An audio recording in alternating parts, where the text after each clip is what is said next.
Hindi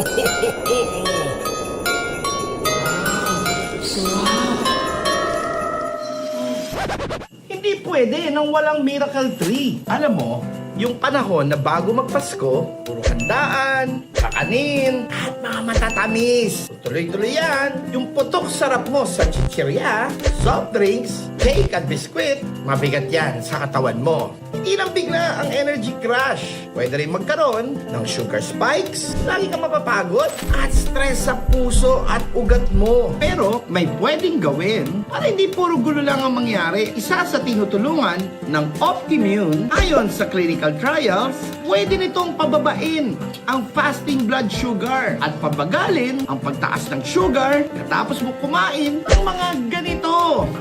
Ibig sabihin, hindi mo na kailangan habulin ang perfect diet para may buffer ang katawan mo. Kaya ang biohacking sugar management tip ko para sa inyo today, habang nag-enjoy sa handaan, subukan ang plate method. Punuin mo ng kalahati na gulay ang plato mo. Isang kapat na lean protein, isang kapat ng carbs at dessert. Habang nagbabantay ka sa portion, Optimune ang tumutulong sa glucose control at sa blood circulation. Sa simpleng salita, habang nag-enjoy ka sa handaan, ang Optimune tumutulong gawing mas maayos ang glucose uptake ng cells mo para hindi na magsobra ang sugar mo. Sa mga scientific at clinical studies, kita rin na tumutulong ito. Pagandahin ang circulation, i-improve ang blood vessel function at i-support ang puso mo.